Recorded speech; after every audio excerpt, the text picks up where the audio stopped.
Welcome to Eenadu ఈ Pratibha. This is Eshwar Kumar. ఈ వీడియోలో మనం అక్టోబర్లో జరిగినటువంటి అంతర్జాతీయ అంశాలను డిస్కస్ చేసుకోబోతూ ఉన్నాం.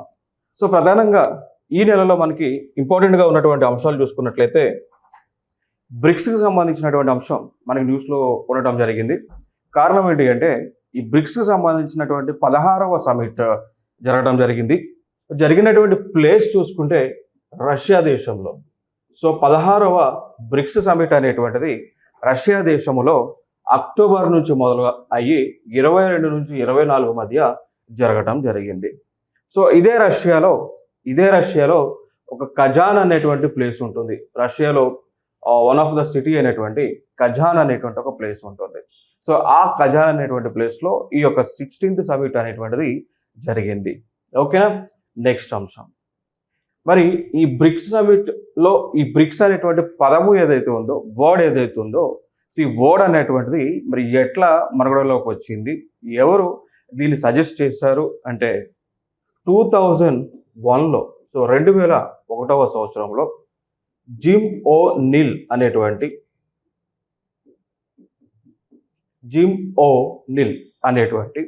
ఒక ఆర్థికవేత్త.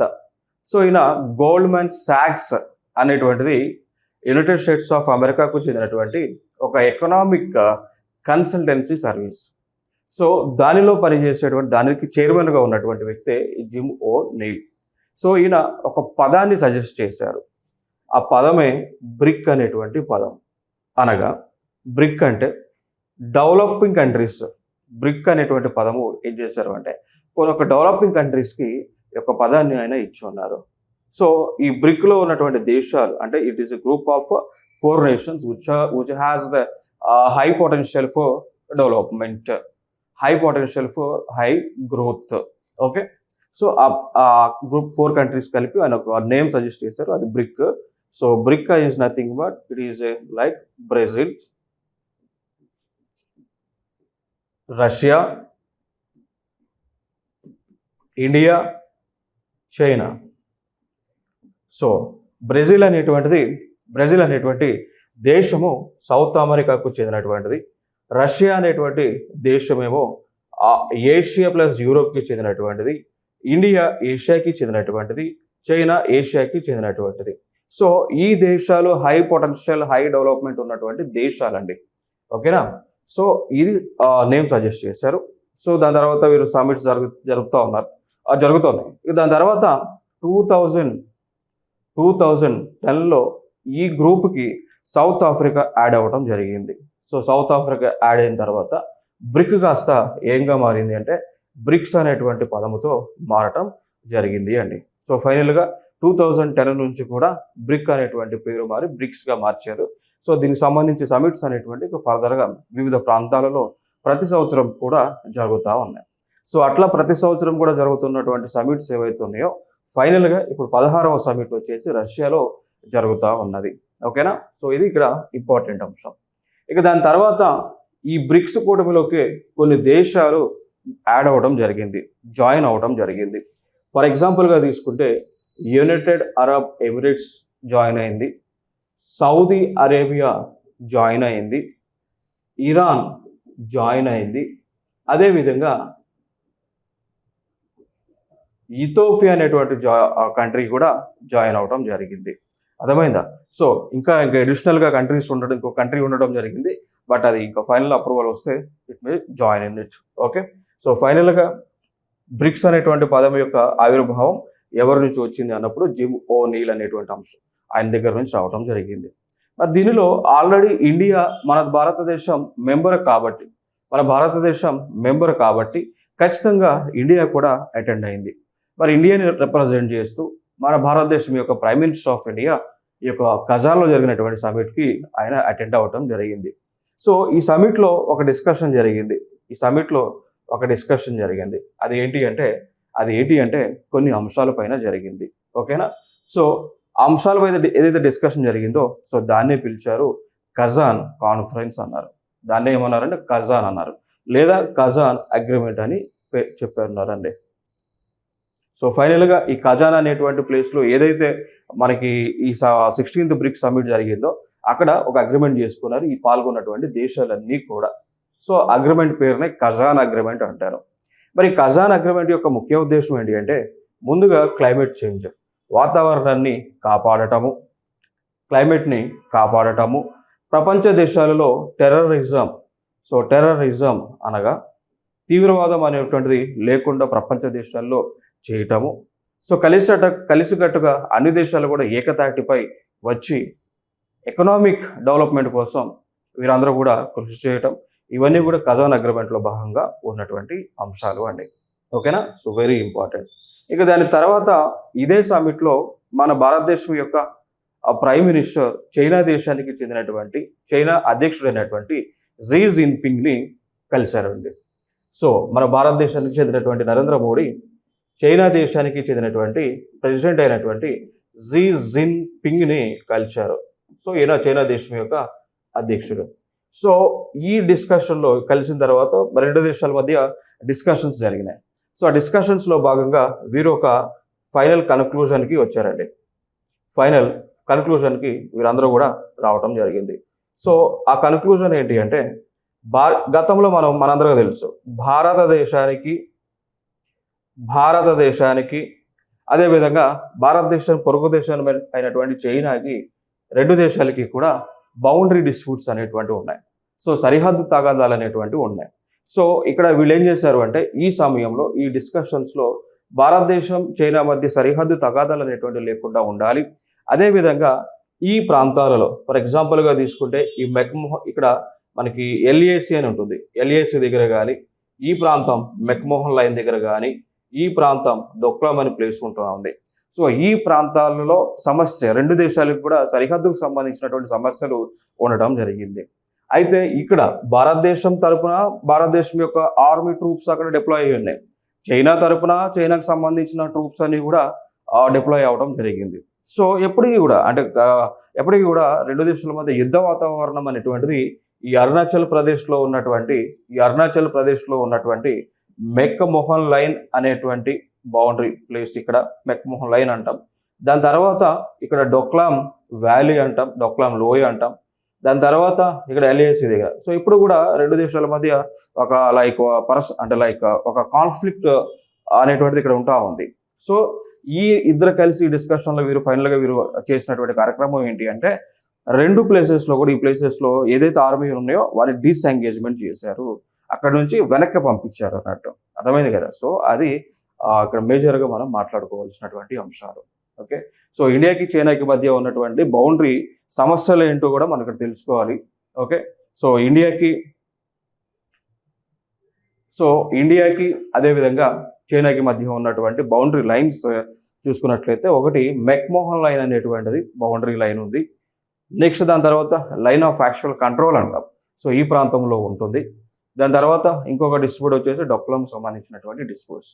ఇవి ప్రధానంగా మనం నేర్చుకోవాల్సినటువంటి అంశాలు. నెక్స్ట్ అంశం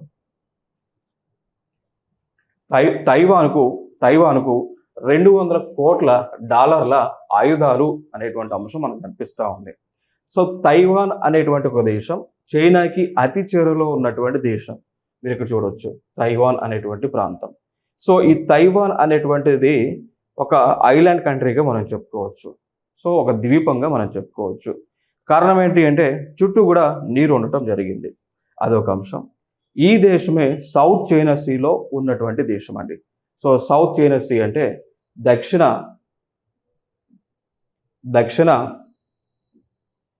చైనా సముద్రంగా మనం పిలుస్తూ ఉంటాం. ఓకేనా? సో దీనిలో ఉంది.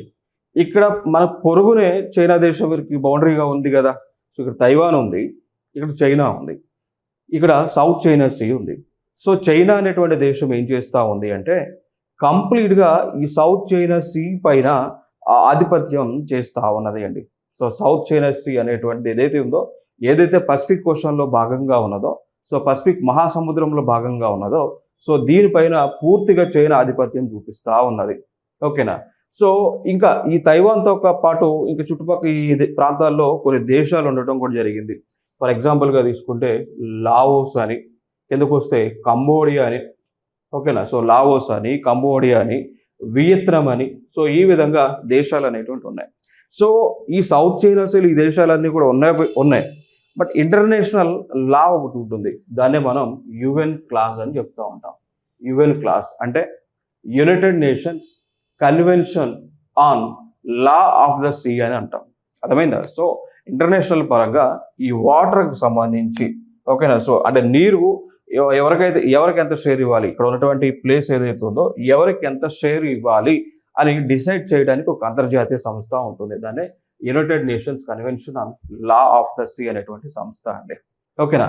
సో వీళ్ళ గైడ్ లైన్స్ ప్రకారం ఏంటి అంటే అంటే వీళ్ళు కొన్ని గైడ్ లైన్స్ ఇచ్చారు. దానిలో ఎక్స్క్లూజివ్ ఎకనామిక్ జోన్ అని ఒక గైడ్ లైన్ ఉంటుంది.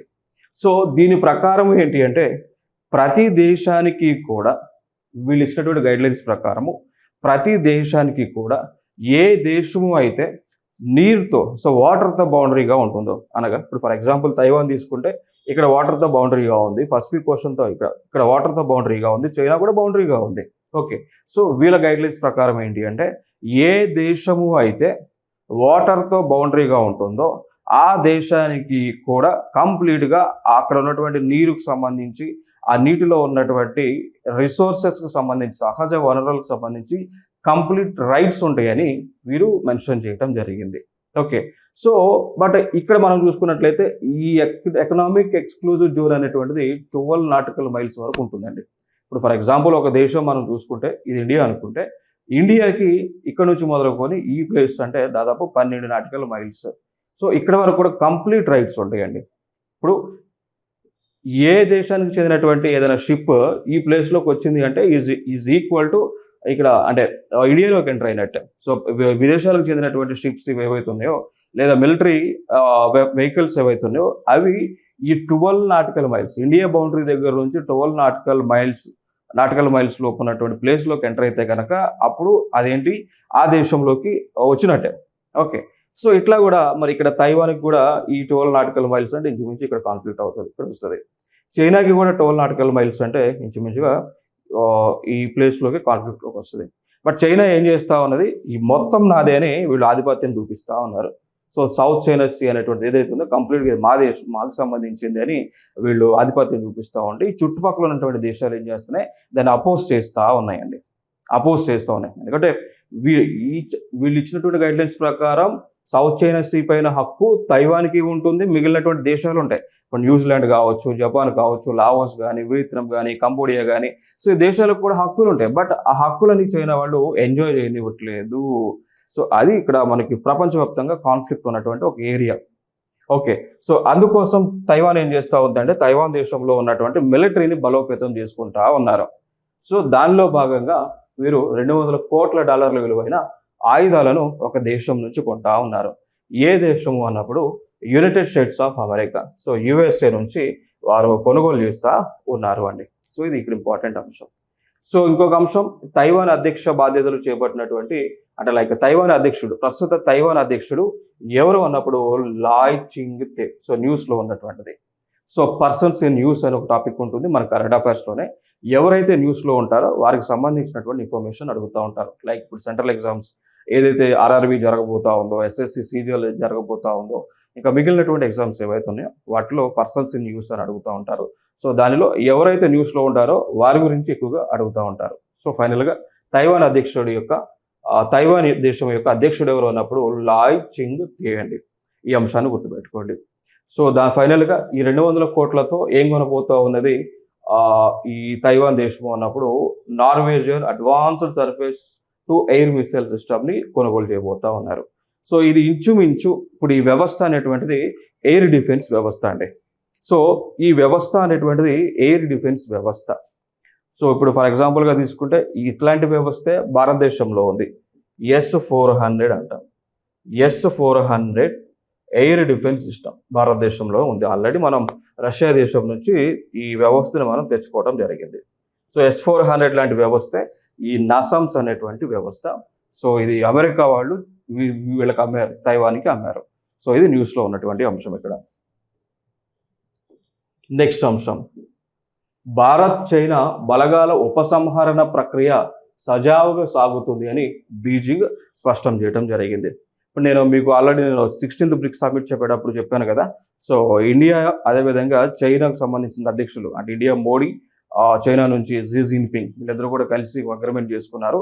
డిస్ఎంగేజ్మెంట్ of boundaries in between China and ఇండియాను ఒక అగ్రిమెంట్ చేసుకున్నారు. సో దానిలో భాగంగా ఈ ప్లేసెస్లో ఉన్నటువంటి డిప్లాయ్ చేసినటువంటి చైనాకి ఇండియాకి సంబంధించిన ట్రూప్స్ ఏవైతే ఉన్నాయో వారందరూ కూడా వెనక్కి వెళ్ళిపోతా ఉన్నారు. సో ఇది ఇక్కడ ఇంపార్టెంట్ అంశం. సో చూడొచ్చు, ఇప్పుడు ఈ ప్లేస్ ఇక్కడ ఉంటుంది, ఇది ఒక కాన్ఫ్లిక్ట్ జోన్ రెండు దేశాలకి. దాని తర్వాత ఇదొక కాన్ఫ్లిక్ట్ జోన్ రెండు దేశాలకి. దాని తర్వాత ఇక్కడ ఈ సిక్కిము భూటాన్కి మధ్యలో ఇక్కడ ఒక డోక్లా వ్యాలీ ఉంటుంది, ఇది ఒక కాన్ఫ్లిక్ట్ జోన్ అన్నట్టు. ఓకేనా? సో ఇవన్నీ కూడా కాన్ఫ్లిక్ట్ జోన్ రెండు దేశాల మధ్య. సో ఇక్కడ ఉన్నటువంటి ఆర్మీ ట్రూప్స్ అన్ని కూడా వెనక్కి వెళ్తా ఉన్నాయి. చూడవచ్చు, బలగాల ఉపసంహరణ షురు, వెనక్కి వెళుతున్న చైనా సైనికులు. అదేవిధంగా ఇక్కడ నుంచి తూర్పు లదాఖ్ నుంచి వెనక్కి వస్తున్న భారత్ చైనా బలగాలు. ఇది clear information. Okay, so international relations చెప్పినప్పుడు నేను అక్కడ అన్ని డిస్కస్ చేస్తాను. ఇండియాకి చైనాకి మధ్య ఈ యొక్క రిలేషన్ ఎలా మొదలైంది, ప్రస్తుతం ఇండియాకి చైనాకి మధ్య రిలేషన్ ఏ విధంగా ఉంది, యుద్ధాలు ఎప్పుడెప్పుడు జరిగినాయి, కారణాలు ఏంటి, సో యుద్ధాలు ఎవరు గెలిచారు, ఇవన్నీ కూడా నేను అంతర్జాతీయ సంబంధాలు డిస్కస్ చేసినప్పుడు అక్కడ డిస్కస్ చేసి ఉన్నా. సో ఒకసారి అయితే చూడండి. నెక్స్ట్, ఇండోనేషియా అధ్యక్షుడిగా ప్రాబోవో సుబియాంటో ప్రమాణం అండి. సో ఫైనల్గా దీన్ని మనం గుర్తుపెట్టుకోవాల్సిన అంశం ఏంటి అంటే ఇండోనేషియా యొక్క అధ్యక్షుడు ఎవరు, అంతే simple. So who is the president for Indonesia? So ఆయన పేరే ప్రాబోవో సుబియాంటో ఆయన. సో అంతమించిన అవసరం లేదు. సో ఇది డైరెక్ట్ క్వశ్చన్స్ అడుగుతూ ఉంటారు. ఇంకా ఫర్దర్గా ఇండోనేషియా గురించి మనం మాట్లాడుకోవాలి అంటే ఇండోనేషియా రాజధాని గురించి మనం మాట్లాడుకోవాలి. సో ఇండోనేషియా యొక్క క్యాపిటల్ గతంలో జకర్తా ఉండేది అండి. సో జకర్తా అంటాం. So Jakarta is the capital for Indonesia. So వాళ్ళు ఇటీవల ఏం చేశారు అంటే వారి యొక్క క్యాపిటల్ని మార్చారు. సో ఇండోనేషియా వాళ్ళు వాళ్ళ యొక్క రాజధానిని మార్చారు. దాని పేరే న్యూ సంతారా అంటాం. దాని పేరే new Santara. So new Santara is the new capital for Indonesia. కారణం ఏంటి అంటే మరి ఎందుకు ఇండోనేషియా వాళ్ళు వారి యొక్క క్యాపిటల్ని జకర్తా నుంచి ఇండోనేషియాకి మార్చారు అంటే, సో చూడొచ్చు, ఫర్ ఎగ్జాంపుల్ ఇది మనం ఇండోనేషియా అనుకుంటే ఇండోనేషియాలో ఈ జకర్తా అనేటువంటిది ఈ ప్లేస్లో ఉంటుంది, ఇంచుమించు లైక్ ఒక what we can say beach area అన్నట్టు. సో మనందరికీ తెలుసు ఇప్పుడు ఈ క్లైమేట్ చేంజ్ వల్ల, సో వాతావరణంలో వచ్చినటువంటి మార్పు వలన, అదేవిధంగా పొల్యూషన్ వలన, సో పొల్యూషన్ వల్ల ఏం జరుగుతుంది అంటే సీ లెవెల్ అనేటువంటిది పెరుగుతూ ఉంది. సో సముద్రంలో ఉన్నటువంటి నీటి మట్టం అనేటువంటిది గణనీయంగా పెరుగుతూ ఉంది. సో దానికి గల కారణాలు ఏంటి అండి? ఒకటి క్లైమేట్ చేంజ్, ఒకటి pollution. So climate change pollution వల్ల ఏం జరుగుతూ ఉంది? సో టెంపరేచర్ ఉష్ణోగ్రతలు అనేటువంటివి పెరుగుతూ ఉన్నాయి. సో ఉష్ణోగ్రతలు పెరిగితే ఆటోమేటిక్గా ఏం జరుగుతుంది? ప్రపంచ దేశాలలో ఉన్నటువంటి హిమపర్వతాలు అనగా గ్లేషియర్స్, ప్రపంచంలో ఉన్నటువంటి హిమపర్వతాలు అనేటువంటివి కరుగుతూ ఉన్నాయి. సో ఎప్పుడైతే హిమపర్వతాలు అనేటువంటి కరుగుతూ ఉన్నాయో ఆ నీరంతా కూడా సముద్రంలోకి వస్తూ ఉన్నది. సో సముద్రంలోకి వస్తూ ఉంటే ఆటోమేటిక్గా సముద్రం యొక్క సీ లెవెల్ అనేటువంటిది పెరుగుతూ ఉంటుంది. సో ఇదంతా కూడా interlinked concepts. So sea level అనేటువంటిది పెరగడం ద్వారా ఏదైతే జాగ్రత్త అనేటువంటిది మనకి పోర్ట్ ఏరియాగా ఉందో సో దాని యొక్క నీటి మట్టం పెరుగుతూ వస్తూ ఉంది. సో ఫైనల్గా ఇక్కడ అంతర్జాతీయ సంస్థలు ఇచ్చినటువంటి నివేదిక ప్రకారం ఏంటి అంటే రాబోయేటువంటి శతాబ్ద కాలంలో ఈ జకర్తా అనేటువంటి నగరం ఏదైతే ఉందో అది కంప్లీట్గా నీటి మునిగేటువంటి ఆస్కారం ఉంది అని రిపోర్ట్స్ ఇవ్వడం జరిగింది. సో అందుకోసమే ఇండోనేషియా వాళ్ళు ముందుగానే అలర్ట్ అయ్యి వారి యొక్క రాజధానిని ఏదైతే న్యూ సంతారా అనేటువంటిది ఇండోనేషియాకి సెంటర్ పాయింట్లో ఉంటుందో దాన్ని డిక్లేర్ చేసుకుని దాన్ని ఇప్పుడు డెవలప్ చేస్తూ ఉన్నారు. సో అది మెయిన్ ఇక్కడ ఇన్ఫర్మేషన్. ఈవెన్ ఈ జకర్తానే కాదు, భారతదేశంలో ఉన్నటువంటి ముంబై అనేటువంటి ఏదైతే ఉందో, మనకు ఒక ముంబై కూడా ఐలాండ్ ఏరియా కదా, సో అది కూడా కనుమరుగయ్యేటువంటి ఆస్కారం ఉన్నది. కారణం ఏంటి అంటే సముద్రం యొక్క నీటి మట్టం గణనీయంగా పెరుగుతూ ఉంది.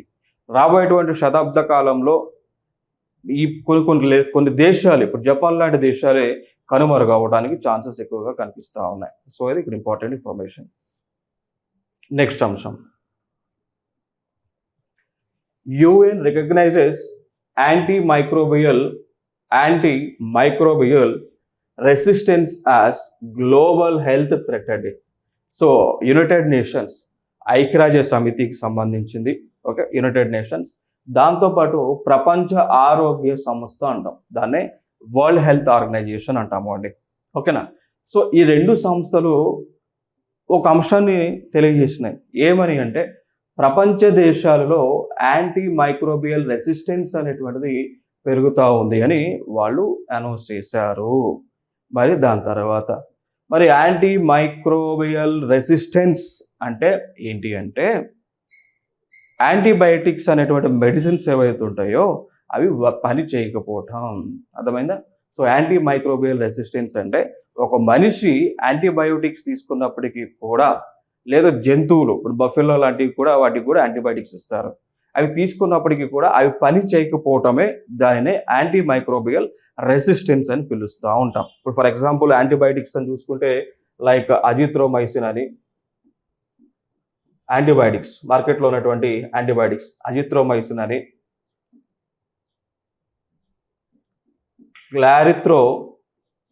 క్లారిత్రోమైసిన్ అని, దాని తర్వాత క్లావనెట్ అని,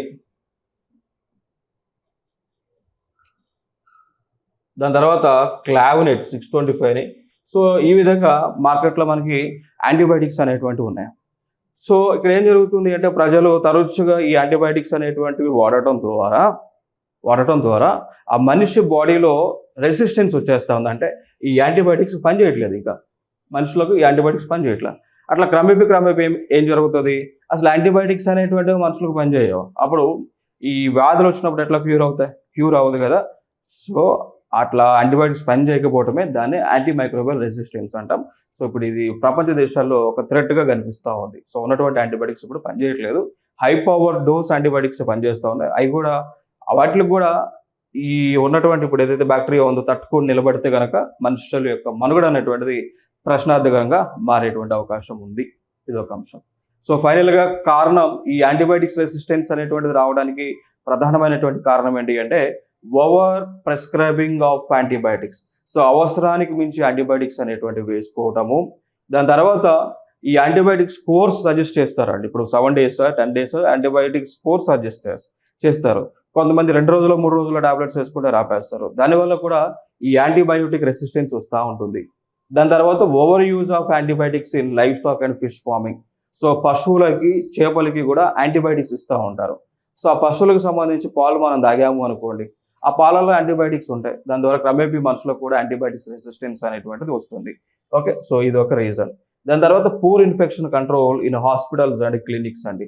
కొన్ని హాస్పిటల్స్లో మనం చూసుకున్నాం అనుకోండి, అక్కడ ఎటువంటి ఫెసిలిటీస్ ఉండో, బయట డ్రైనేజ్ కంటే అధ్వానంగా ఉంటుంది హాస్పిటల్ యొక్క ప్రెమిసెస్ కానీ హాస్పిటల్స్ కానీ. సో ఇది ఒక రీజన్గా చెప్పుకోవచ్చు. Lack of hygiene and poor sanitation అండి. సో పరిశుభ్రత పాటించుకోవడం వల్ల కూడా యాంటీ మైక్రోబియల్ రెసిస్టెన్స్ అనేటువంటిది మనుషులకి వస్తూ ఉంటుంది. దాని తర్వాత lack of new antibiotics being developed. So కొత్త యాంటీబయాటిక్స్ అనేటువంటివి డెవలప్ చేయలేకపోవడం వల్ల కూడా మనుషులకు యాంటీబయోటిక్ రెసిస్టెన్స్ లేదా యాంటీ మైక్రోబియల్ రెసిస్టెన్స్ అనేటువంటిది వస్తూ ఉంటుంది. సో ఇది ఇంపార్టెంట్ ఇన్ఫర్మేషన్. నెక్స్ట్ అంశం, వడదొరలో Tata Airbus C295 aircraft ప్లాంట్ని ఏర్పాటు చేయడం జరిగింది. సో వెరీ ఇంపార్టెంట్ న్యూస్లో ఉన్నటువంటి అంశం, భారతదేశానికి అతి ముఖ్యమైనటువంటి అంశము కూడా. సో చూద్దాం దీని గురించి డిస్కషన్. సో ఇక్కడ స్పెయిన్ దేశం ఉంది. సో స్పెయిన్ దేశానికి చెందినటువంటి ఒక కంపెనీ ఉంది, దాన్నే ఎయిర్ బస్ అనేటువంటి కంపెనీ అండి. స్పెయిన్ దేశానికి చెందినటువంటి కంపెనీ, దాని పేరు ఎయిర్ బస్ అనేటువంటి కంపెనీ. సో వారు భారతదేశానికి చెందినటువంటి టాటా అనేటువంటి ఒక కంపెనీతో ఒక అగ్రిమెంట్ చేసుకున్నారు. సో టాటా అడ్వాన్స్డ్ సిస్టమ్స్ అంటాం, TAS. సో వీరితో అగ్రిమెంట్ చేసుకున్నారు.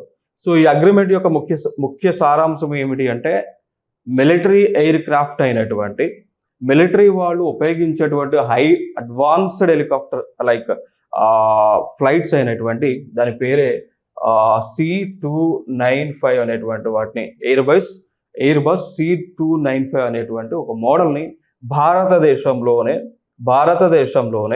వడదొర అనేటువంటి ప్లేస్లో మ్యానుఫ్యాక్చరింగ్ చేయబోతా ఉన్నారు. సో ఇనిషియల్గా ఈ C295ని దాదాపు 40 ఎయిర్ క్రాఫ్ట్లను తయారు చేయబోతా ఉన్నారు. సో ఫైనల్గా మనకు గుర్తుపెట్టుకోవాల్సినటువంటి అంశాలు ఏంటి అంటే సో భారతదేశంలో ఇక మీదట ఎయిర్బస్ C295 అనేటువంటి యుద్ధ విమానాలను అండి, ఇవి యుద్ధ విమానాలు, హై అడ్వాన్స్డ్ ఫెసిలిటీ ఉన్నటువంటి యుద్ధ విమానాలను తయారు చేయబోతా ఉన్నారు కంప్లీట్గా భారతదేశంలోనే. సో మనందరూ తెలుసు భారతదేశంలో కూడా మేక్ ఇన్ ఇండియా అనేటువంటి ఒక స్కీమ్ ఉంది అండి. భారతదేశాన్ని మ్యానుఫ్యాక్చరింగ్ హబ్గా మార్చడానికి భారతదేశంలో మేక్ ఇన్ ఇండియా అనేటువంటి ఒక స్కీమ్ ఉండటం జరిగింది. సో దాన్ని బేస్ చేసుకుని దాని గైడ్లైన్స్ ప్రకారమే ఈ యొక్క స్పెయిన్ దేశానికి చెందినటువంటి ఎయిర్బస్ అనేటువంటి ఒక కంపెనీని భారతదేశంలో వడోదరాలో అనగా గుజరాత్ రాష్ట్రంలో ఏర్పాటు చేయడం జరిగింది. ఓకే, సో ఇది ఇంపార్టెంట్ అంశం. సో దీనిలో భాగంగా ఈ ప్లాంట్ని ఆవిష్కరించడానికి స్పెయిన్ దేశానికి చెందినటువంటి అధ్యక్షుడు పెడ్రో సాంచేజ్ ఆయన అటెండ్ అవ్వటం జరిగింది. ఓకే, సో ఇది వెరీ ఇంపార్టెంట్ అంశం భారతదేశానికి. ఓకే, సో ఇక మీదట భారతదేశము ఎయిర్బస్ C295 మిలిటరీ ఎయిర్ క్రాఫ్ట్లను ఉత్పత్తి చేసి వివిధ దేశాలకు ఎగుమతి చేయబోతా ఉన్నది. Very important. ఇక్కడ ఇంకొక అంశం, ఈ C295 అనేటువంటిది భారతదేశంలో మ్యానుఫ్యాక్చరింగ్ చేస్తున్నారంటే ఆటోమేటిక్గా ఏమవుతుంది, దీనికి సంబంధించిన కంపెనీస్ కూడా వస్తాయండి. ఇప్పుడు ఏదైనా ఫర్ ఎగ్జాంపుల్ ఒక కంపెనీ ఒక దేశానికి వచ్చింది అంటే ఆ కంపెనీకి సంబంధించి విడిభాగాలను సప్లై చేసేటువంటి కంపెనీలు కూడా ఆటోమేటిక్గా వారి యొక్క ప్లాంట్లను ఏర్పాటు చేస్తూ ఉంటాయి. జనరల్గా జరిగేటువంటి ఫినామినా.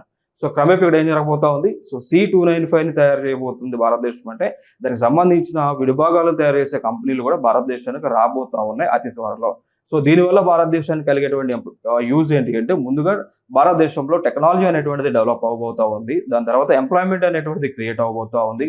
దాని తర్వాత ఈ కంపెనీస్ పే చేసేటువంటి ట్యాక్స్ ద్వారా భారతదేశం యొక్క జీడిపి అనేటువంటిది పెరగబోతా ఉంది. సో దాన్ని గ్రాస్ డొమెస్టిక్ ప్రొడక్ట్గా మనం పిలుస్తూ ఉంటాం. వెరీ ఇంపార్టెంట్ ఇన్ఫర్మేషన్ ఇక్కడ. ఇంకా దాని తర్వాత మనం చూసుకున్నట్లయితే ఇంకొక అంశం, ఇక్కడ తుఫాన్ అనేటువంటిది న్యూస్లో ఉంది. సో సైక్లోన్ ధనా అని మనం పిలుస్తూ ఉంటామండి. సైక్లోన్ ధనా ఇది న్యూస్లో ఉంది. సో ఈ ధనా అనేటువంటి తుఫాన్ ఏదైతే ఉందో, సో ఇది మరి ఏ తీర ప్రాంతాన్ని తాకింది అంటే ఒడిశా రాష్ట్రంలో, సో ఒడిశా తీరాన్ని తాకటం జరిగింది అండి. ఓకేనా. సో ధనా అనేటువంటి తుఫాన్ యొక్క ఎఫెక్ట్ అనేటువంటిది ఏ రాష్ట్రము పైన, సో ఏ రాష్ట్రం యొక్క తీరం పైన ఉంటుంది అంటే ఒడిశా రాష్ట్రం యొక్క తీరం పైన ఉంటుంది. సో ఈ ప్లేస్లో మనకి ధనా అనేటువంటిది ఆరిజిన్ అయ్యి ఒడిశా రాష్ట్రం పైన ప్రభావం చూపించింది అండి. మరి ఏ సముద్రంలో దీనికి ఇంపాక్ట్ కనిపించింది అంటే బే ఆఫ్ బెంగాల్లో అండి. సో బే ఆఫ్ బెంగాల్లో దానికి ఇంపాక్ట్ అనేటువంటిది కనిపించడం జరిగింది. అర్థమైందా? నెక్స్ట్ అంశం, మరి ధనా అనేటువంటి తుఫాన్ ఏదైతే ఉందో దానికి ఏ దేశము ఈ పేరుని పెట్టింది అన్నప్పుడు ఆన్సర్ వచ్చి ఖతార్ అనేటువంటి ఒక దేశం అండి. ఖతార్ అనేటువంటి ఒక దేశం. ఓకేనా. సో ఖతార్ అనేటువంటి ఒక దేశము ధనా అనేటువంటి పేరుని ఇటీవల వచ్చినటువంటి తుఫానికి పెట్టడం జరిగింది. అర్థమైందా? మరి తుఫాన్లకి ఈ పేర్లు ఏ విధంగా పెడతారు, ఎట్లా పెడతారు అంటే ముందుగా మనకు చెప్తాం, ఒక ఇన్ఫర్మేషన్ చెప్తాం. సో ఇక్కడ ఈ నార్త్ ఇండియన్ ఓషన్లో ఉన్నటువంటి వివిధ దేశాలు అనగా ఈ బంగ్లాదేశ్ కానీ, ఇండియా కానీ, Iran, Maldives, Myanmar, Oman, Pakistan, Qatar, Saudi Arabia, Sri Lanka, Thailand, United Arab Emirates, Yemen. So ఈ దేశాలన్నీ కూడా ఏం చేశాయి అంటే కొన్ని పేర్లను, రాబోయేటువంటి తుఫాన్లకి కొన్ని పేర్లను సజెస్ట్ చేస్తూ ఒక లిస్ట్ ప్రిపేర్ చేసి ఆ లిస్ట్ని వరల్డ్ మెటరలాజికల్ ఆర్గనైజేషన్కి ఇచ్చారండి. ఓకేనా. సో కొన్ని దేశాలు రాబోయేటువంటి తుఫాన్లకి పేర్లను ఫైనలైజ్ చేసి వరల్డ్ మెటరలాజికల్ ఆర్గనైజేషన్కి ఇచ్చారు. సో ఫైనల్గా ఈ లిస్టు ప్రకారం వీరు ఏ తుఫాన్ వచ్చినా కానీ, ఆ తుఫాన్లు లైక్ ఇండియన్ ఓషన్లో వచ్చినా కానీ, అరేబియన్ సీలో వచ్చినా కానీ, బే ఆఫ్ బెంగాల్లో వచ్చినా కానీ, ఎక్కడొచ్చినా కానీ ఆ తుఫాన్లకు ఈ లిస్టు ప్రకారము పేర్లు అనేటువంటివి పెడుతూ ఉంటారు. ఫర్ ఎగ్జాంపుల్ నేను మీతో చెప్పి ఉన్నా, ఖతార్ అనేటువంటి దేశము ధనా అనేటువంటి పేరుని తుఫానికి పెట్టారు, అక్టోబర్లో వచ్చినటువంటి తుఫాన్. ఓకే. సో చూడొచ్చు ఇక్కడ మీరు ఉంటుంది ఖతార్ అని ఉంటుంది, సో ఇక్కడ ధనా అని ఉంటుంది. అర్థమైందా? సో ధనా అని ఉంటుందండి. ఓకేనా. సో ఇట్లా నెక్స్ట్ వచ్చేటువంటి తుఫానికి ఫెనగల్ అనేటువంటి పేరును పెడతారు. మరి ఆ పేరుని సజెస్ట్ చేసినటువంటి దేశము సౌదీ అరేబియా. తర్వాత శక్తి అనేటువంటిది శ్రీలంక సజెస్ట్ చేసిన నేమ్స్. అట్లా ఈ నేమ్స్ అన్ని కూడా లైక్ మొంతా అని, సెనయార్ అని, దిత్వా అని ఈ విధంగా ఈ దేశాలు సజెస్ట్ చేసినాయి. సో రాబోయేటువంటి తుఫాన్లకి ఈ పేర్లు పెడతారు. తర్వాత లిస్టు మళ్ళీ ఇక్కడ ఇది అయిపోగానే మళ్ళీ ఇక్కడ నుంచి మొదలవుతుంది, తర్వాత ఇక్కడ నుంచి మొదలవుతుంది. సో ఇట్లా ఈ తుఫాన్లకి ఈ పేర్లు అనేటువంటివి ఈ క్రమంలో పెడతారు అండి. ఓకేనా. సో ఇది ఇక్కడ ఇంపార్టెంట్ ఇన్ఫర్మేషన్. ఈవెన్ ఇండియా కూడా నేమ్ సజెస్ట్ చేసింది ఇక్కడ, ఇండియా కూడా.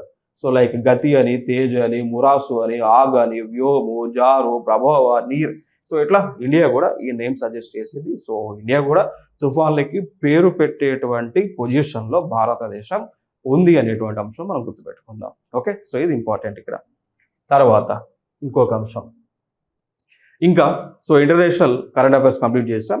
ఇప్పుడు రీజనల్ కరెంట్ అఫైర్స్ డిస్కస్ చేసుకోబోతున్నాం. సో వివిధ రాష్ట్రాల్లో జరిగినటువంటి ఇంపార్టెంట్ ఈవెంట్స్ని మనం డిస్కస్ చేసుకోబోతూ ఉన్నాం ఇక్కడ. Regional issues.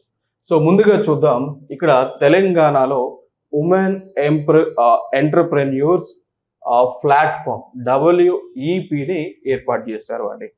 So women entrepreneurship ప్లాట్ఫామ్ని ఏర్పాటు చేయడం జరిగింది.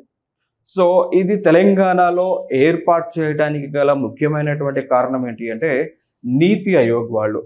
సో నీతి ఆయోగ్ అనేటువంటి వారు సో తెలంగాణలో దీన్ని ఏర్పాటు చేయడం జరిగింది.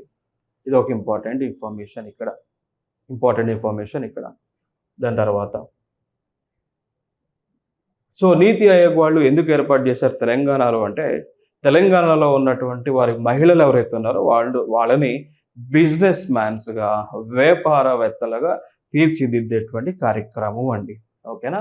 సో ఫైనల్గా ఈ నీతి ఆయోగ్ వాళ్ళు ఉమెన్కి సంబంధించి ఉమెన్ ఎంటర్ప్రెన్యూర్షిప్ ప్లాట్ఫామ్ ఏర్పాటు చేయడం జరిగింది.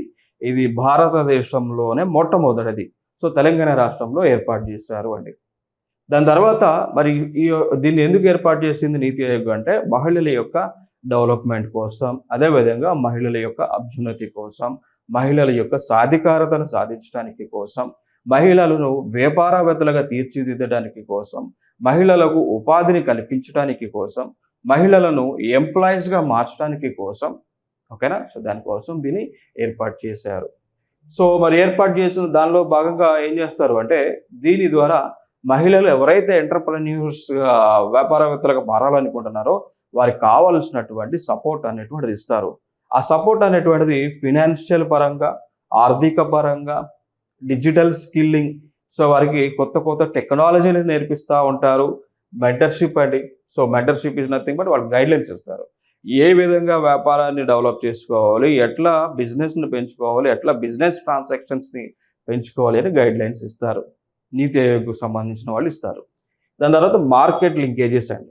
ఇప్పుడు ఫర్ ఎగ్జాంపుల్ ఎవరైనా ఏదైనా కంపెనీ పెట్టారు, for example cloth making company పెట్టారు, లేదా బట్టలు తయారు చేసే పరిశ్రమలు పెట్టారు ఈ ప్రాజెక్ట్ ద్వారా. సో దీని ద్వారా సో వారికి కావాల్సినటువంటి అమ్మేటువంటి కార్యక్రమం ఏదైతే ఉంటుందో, సో ఏదైతే బిజినెస్ ఉంటుందో, ఏదైతే మార్కెట్ లింకేజెస్ ఉంటాయో అవన్నీ కూడా మళ్ళీ ఈ ప్లాట్ఫామ్ ద్వారా నీతి ఆయోగ్కి సంబంధించిన వారు చేస్తారు. సో ఇది ఇక్కడ ఇంపార్టెంట్ ఇన్ఫర్మేషన్ ఇక్కడ. నెక్స్ట్ అంశం, 1 స్టేట్ 1 డిజిటల్ కార్డ్ అండి. So 1 state 1 digital card. So Telangana ప్రభుత్వం అమలు చేయబోతా ఉంది. దానికి సంబంధించి కూడా అంటే అనౌన్స్మెంట్ చేశారు, ఇంకా కార్యక్రమం స్టార్ట్ అవ్వలేదు. సో ఇక్కడ ఈ 1 స్టేట్ అదేవిధంగా 1 డిజిటల్ కార్డ్ అంటే ఏం లేదు, తెలంగాణ రాష్ట్రంలో అన్ని సేవలకు ఒకే కార్డు. ఇప్పుడు ఫర్ ఎగ్జాంపుల్గా మనం తీసుకున్నట్లయితే పబ్లిక్ డిస్ట్రిబ్యూషన్ సిస్టమ్ నుంచి మనం రైస్ తెచ్చుకోవాలి అనుకుంటే రైస్ కార్డు కావాలి. సో అది వైటో లేకపోతే ఏపీఎల్ ఏదో ఉంటుంది, white ration card. So white ration card లేదా దాన్ని బీపీఎల్ అంటాం, లేదా ఎవో పవర్టీ లైన్కి పింక్ కార్డులు ఇస్తారు. సో ఈ కార్డ్స్ కావాలి. సో రేషన్ కార్డు మనకు రేషన్ షాప్ దగ్గర నుంచి రేషన్ తెచ్చుకోవాలి అంటే BPL cards, below poverty line cards, లేకపోతే రైస్ షుగర్ అట్లాంటివి కావాలంటే ఎబో పవర్టీ లైన్ కార్డ్స్, దాన్ని పింక్ కార్డ్స్ అంటారు. సో అవి తెచ్చుకోవాలి, అది ఉండాలి. హాస్పిటల్కి పోవాలి అంటే ఆరోగ్యశ్రీ కార్డు ఉండాలి. హాస్పిటల్కి పోవాలంటే ఆరోగ్యశ్రీ కార్డు అనేటువంటిది ఉండాలి. ఓకేనా. సో దాని తర్వాత ఇంకా పెన్షన్కి సంబంధించి పెన్షన్ పొందాలి అంటే పెన్షన్ సంబంధించిన పెన్షన్ కార్డు అనేటువంటిది జనరల్గా ఉండాలి. ఓకేనా. సో గవర్నమెంట్ ప్రొవైడ్ చేసేటువంటి ఫెసిలిటీస్ని పొందడానికి వివిధ రకాలైనటువంటి కార్డ్స్ ఉండాలి. సో అవన్నీ లేకుండా ప్రభుత్వం ఏం చేస్తుంది అంటే ఇవన్నిటికి కలిపి ఒకే కార్డ్ని ఇష్యూ చేయబోతా ఉన్నారు. ఓకేనా. సో ఆ కార్డే 1 డిజిటల్ కార్డ్ అండి. సో రాష్ట్రం మొత్తం కూడా అన్ని సేవలకు, ప్రభుత్వం అందించేటువంటి అన్ని సేవలకు ఒకే కార్డుని ఇవ్వబోతా ఉన్నారు. ఇది ఇంపార్టెంట్ ఇన్ఫర్మేషన్. ఓకేనా. సో రేషన్ కార్డ్స్ ఉండవు, ఆరోగ్యశ్రీ కార్డు, ఎన్పిఎస్ కార్డ్స్ ఏమి ఉండవు, అన్నిటి కలిపి ఒకటే కార్డు. నెక్స్ట్ అంశం, ఇదే కార్డులో మరి హెడ్ ఆఫ్ ది ఫ్యామిలీగా మహిళను పెట్టబోతా ఉన్నారు. So women is a head of the family అండి. ఇప్పుడు ఆల్రెడీ పెట్టలేదు, ఆల్రెడీ అన్ని రాష్ట్రాల్లో కూడా అంతే ఉంది. సో రేషన్ కార్డ్స్లో హెడ్ ఆఫ్ ది ఫ్యామిలీ మహిళనే ఉండేది. సో మళ్ళీ ఈ కార్డులో కూడా మహిళని హెడ్ ఆఫ్ ద ఫ్యామిలీగా పెట్టబోతా ఉన్నారు. సో మిగిలినటువంటి వారు ఆ ఫ్యామిలీలో ఉన్నటువంటి మెంబర్స్ అండి. ఓకే, సో ఇది ఒక important information. So government of Telangana provide చేసేటువంటి అన్నిటికీ కూడా ఒకే డిజిటల్ కార్డు ఉంటుంది.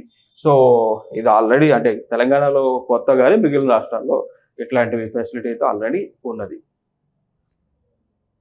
నెక్స్ట్ అంశం, పాండవుల గుట్ట న్యూస్లో ఉండటం జరిగింది. సో పాండవుల గుట్ట అండి. సో ఈ పాండవుల గుట్ట అనేటువంటిది అంటే ఈ కాలానికి చెందినటువంటి గుట్ట కాదు, ఇది మీజోలిథిక్ ఏజ్ అంట. సో మీజోలిథిక్ ఏజ్, సో అంటే 10,000 BC నుంచి 8,000 BC మధ్య డెవలప్ అయినటువంటి ప్లేస్ అండి ఈ పాండవుల గుట్ట.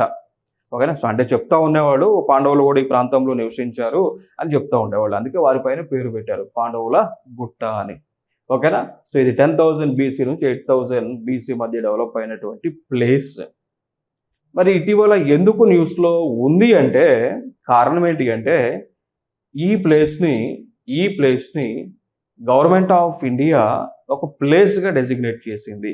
అది ఏంటి అంటే సోల్ జియో హెరిటేజ్ సైట్ అండి. ఓకేనా. సో జియో హెరిటేజ్ సైట్గా, సో వారసత్వ కట్టడంగా గవర్నమెంట్ ఆఫ్ ఇండియా అనౌన్స్ చేయడం జరిగింది. అట్లా ఇది న్యూస్లో ఉన్నది. నెక్స్ట్ అంశం, మరి పాండవుల గుట్ట అనేటువంటిది ఏ జిల్లాలో ఉంది అన్నప్పుడు జయశంకర్ భూపాలపల్లి జిల్లాలో ఉన్నది.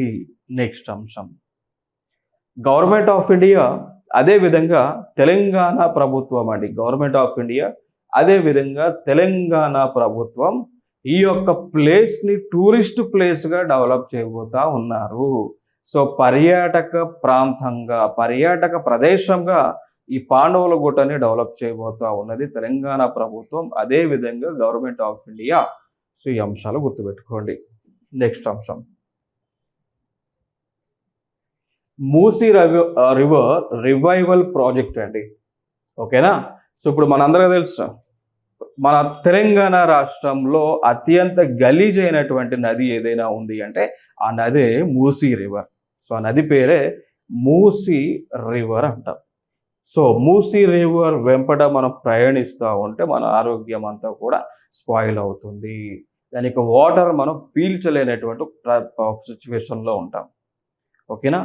సో ఈ మూసీ నది హైదరాబాద్ నడి ఒడ్డున ప్రవహిస్తూ ఉన్నది. ఈ మూసీ నది హైదరాబాద్ ప్రాంతాన్ని అంతా కూడా కలుషితం చేస్తూ ఉన్నది. అంటే నది కలుషితం అవడానికి మనుషులే, బట్ ఈవెన్ వాటర్ అంతా కూడా హైలీ పొల్యూటెడ్ వాటర్ అండి. ఓకేనా. సో ఇప్పుడు తెలంగాణ ప్రభుత్వం మూసీ నదిని డెవలప్ చేయబోతా ఉన్నది.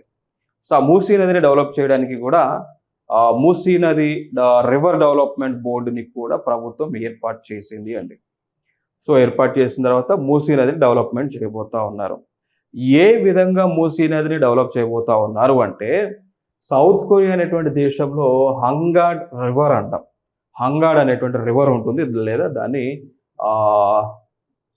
హంగ్యాంగ్ అని కూడా పిలుస్తుంటారు. సో వాళ్ళ ఇష్టం, అది హంగ్యాంగ్ అని అంటారు లేదా హంగాడ్ అని పిలుస్తారు, లేదా దీన్ని హన్ అనే రివర్ హన్ అనేటువంటి పేరుతో కూడా ఈ నదిని పిలుస్తూ ఉన్నారు. హన్ అనేటువంటి పేరుతో కూడా ఈ నదిని పిలుస్తూ ఉన్నారు. సో ఈ నది మాదిరి ఏదైతే సౌత్ ఆఫ్రికా దేశంలో హంగాంగ్ అనేటువంటి నదిని సౌత్ కొరియా అనేటువంటి దేశం డెవలప్ చేసిందో అదే మాదిరిగా హైదరాబాద్లో మూసీ నదిని డెవలప్ చేయబోతా ఉన్నారు. మరి ఏ విధంగా డెవలప్ చేసింది అంటే మీరు చూడవచ్చు, ఇక్కడ ఇమేజెస్ చూడండి. ఇది అప్పుడు ఈ సౌత్ కొరియాలో అత్యంత గలీజ్ అయినటువంటి నది. సో దీన్ని ఏం చేసింది సౌత్ కొరియా ప్రభుత్వం, మొత్తం క్లీన్ చేసి వాటర్ అంతా కూడా పరిశుభ్రంగా ఉండేలాగా చేసింది. దాని తర్వాత రివర్ ప్రవహిస్తున్నటువంటి ప్రాంతాల చుట్టూ ఈ విధంగా కన్స్ట్రక్షన్స్ చేశారు. సో దీని ఒక పార్క్స్ గాను రిక్రియేషన్ సెంటర్స్ గాను డెవలప్ చేశారు. దాని ద్వారా ఏం జరిగింది, ఇదంతా కూడా టూరిస్ట్ హబ్గా మారింది అండి. సో ఫైనల్గా ఈ గలీజ్గా ఉన్నటువంటి నది అంతా కూడా టూరిస్ట్ హబ్గా, టూరిజం ప్లేసెస్గా మారడం జరిగింది. లైక్ రిక్రియేషన్ సెంటర్స్ గాను, పార్క్లు గాను, ఇంకా ఫర్దర్గా మనం ఆడుకునేటువంటి పిల్లలు ఆడుకునేటువంటి సెంటర్స్ ఉంటాయి కదా, సో అట్లా డెవలప్ అయ్యి దీని ద్వారా ఈ ప్రాసెస్ ద్వారా అడ్వాంటేజ్ ఏంటి, ముందుగా రివర్ అనేటువంటిది చాలా క్లీన్గా ఉంటుంది. దాని తర్వాత టూరిజం సెక్టర్ డెవలప్ అవుతుంది. టూరిజం సెక్టర్ డెవలప్ అయితే ఎకానమీ అనేటువంటిది డెవలప్ అవుతూ ఉంటుంది. సో అదే మాదిరిగా హైదరాబాద్లో కూడా మూసీని డెవలప్ చేయబోతూ ఉంది ప్రభుత్వం. ఇది ఒక ఇంపార్టెంట్ అంశం. ఇక దాని తర్వాత తెలంగాణ నుంచే ఇంకొక అంశం మనం మాట్లాడుకోవచ్చు. తెలంగాణలోనే హైడ్రా అనేటువంటి ఒక వ్యవస్థని ఏర్పాటు చేశారు. హైడ్రా యొక్క ముఖ్య ఉద్దేశం ఏంటి అంటే హైదరాబాద్ ప్రాంతంలో ఎక్కడైతే అక్రమ కట్టడాలు ఉన్నాయో, ఎవరైతే వాటర్ బాడీస్ చుట్టూ ఉన్నటువంటి ఫుల్ ట్యాంక్ లెవెల్ బఫర్ జోన్ని కబ్జా చేసి కట్టడాలు నిర్మించారో వారి మొత్తాన్ని కూడా తొలగిస్తూ ఉంది అండి. అర్థమైందా? సో తెలంగాణ ప్రభుత్వం హైడ్రా అనేటువంటి ఒక వ్యవస్థను ఏర్పాటు చేశారు. ఈ హైడ్రా వ్యవస్థ దేని కింద పనిచేస్తూ ఉంటుంది అంటే, ఏ చట్టాన్ని అనుసరించి పనిచేస్తూ ఉంది అంటే డిజాస్టర్ మేనేజ్మెంట్ యాక్ట్ 2005ని, ఓకేనా. సో 2005 చట్టముకు లోబడి హైడ్రా వ్యవస్థ పనిచేస్తూ ఉంది.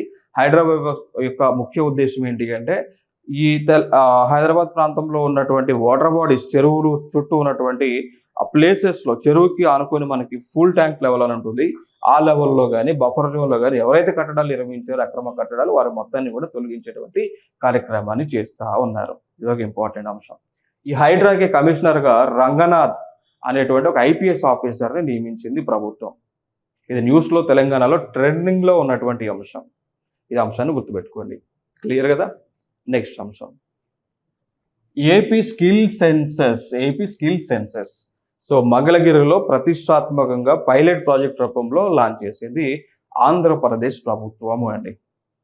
సో ఈ స్కిల్ సెన్సెస్ ద్వారా ఏం చేయబోతా ఉన్నారు అంటే, ఆంధ్రప్రదేశ్ రాష్ట్రంలో ఉన్నటువంటి యూత్ పైన సర్వే చేయబోతా ఉన్నారు. సో ఆంధ్రప్రదేశ్ రాష్ట్రంలో ఉన్నటువంటి యూత్ పైన స్కిల్ సెన్సెస్ ద్వారా సర్వే చేయబోతా ఉన్నారు. ఓకేనా. సో సర్వే చేసి ఏం తెలుసుకుంటారు అంటే, ఈ ఆంధ్రప్రదేశ్లో ఉన్నటువంటి యూత్లో గ్రాడ్యుయేట్స్ ఎంతమంది, అంటే ఎంతమంది డిగ్రీ చదివారు, ఎంతమంది పీజీ చదివారు, ఎంతమంది ఇంటర్ చదివారు, ఓకేనా. సో ఎంతమంది ఎస్ఎస్సి వరకు మాత్రమే చదివారు, ఎంతమంది చదవలేదు, ఓకేనా. సో ఎంతమంది చదవలేదు అనేటువంటి ఇన్ఫర్మేషన్ తెలుసుకుంటారు. దాంతోపాటు వీళ్ళల్లో ఎంతమంది ఎంప్లాయీస్ ఉన్నారు,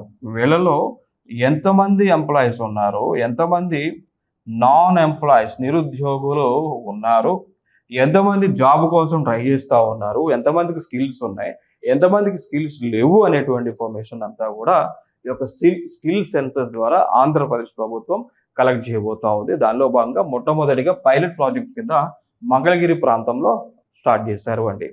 ఇది ఒక ఇంపార్టెంట్ అంశం. ఇట్లా స్కిల్ సెన్సస్ చేయబోతున్నటువంటి రాష్ట్రం భారతదేశంలోనే మొట్టమొదటి రాష్ట్రం ఆంధ్రప్రదేశ్.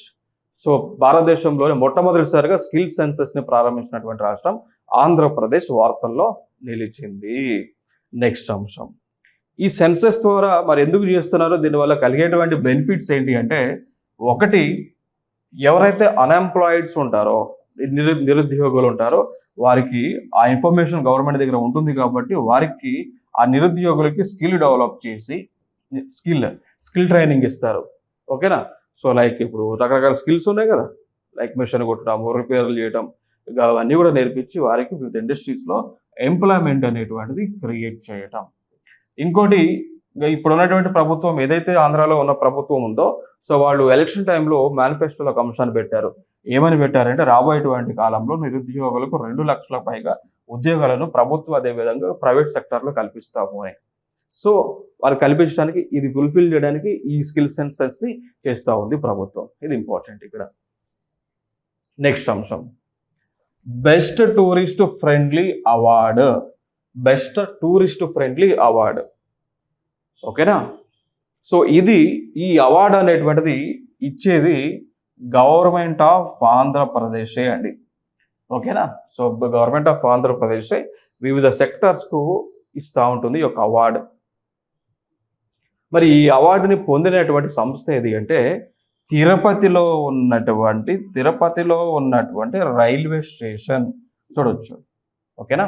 సో తిరుపతిలో ఉన్నటువంటి రైల్వే స్టేషన్ ఈ యొక్క బెస్ట్ టూరిస్ట్ ఫ్రెండ్లీ అవార్డుని పొందింది. ఓకే, సో ఈ ప్రతి సంవత్సరం కూడా ఈ యాన్యువల్ టూరిజం ఎక్సలెన్స్ అవార్డ్స్ని గవర్నమెంట్ ఆఫ్ ఆంధ్రప్రదేశ్ వాళ్ళు అంటే ఆంధ్రాలో టూరిజం డెవలప్ చేయడానికి ఇస్తూ ఉంటారు. ఈ అంశాన్ని అయితే గుర్తుపెట్టుకోండి, వెరీ ఇంపార్టెంట్. దాని తర్వాత అఖండ గోదావరి ప్రాజెక్ట్.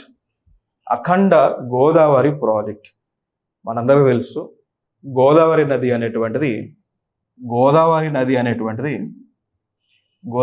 అనేటువంటిది మహారాష్ట్రలో త్రయంబకేశ్వరం అనేటువంటి ఒక ప్లేస్ ఉంటుంది. త్రయంబకేశ్వరం, మహారాష్ట్రలో త్రయంబకేశ్వరం. ఓకే, సో త్రయంబకేశ్వరం అనేటువంటి ఒక ప్లేస్ ఉంటుంది మహారాష్ట్రలో, జిల్లా నాసిక్ జిల్లాలో. సో నాసిక్ జిల్లాలో త్రయంబకేశ్వరం అనేటువంటి ఒక ప్లేస్, అక్కడ శివుడి టెంపుల్ ఉంటుంది. త్రయంబకేశ్వరంలో is nothing but it is శివుడి టెంపుల్ అన్నట్టు. సో అక్కడ ఈ గోదావరి నది అనేటువంటిది జన్మించింది. So where is the origin point for Godavari river? Origin point for Godavari river is Trimbakeshwara, which is a part of Nasik district, which is a part of Maharashtra.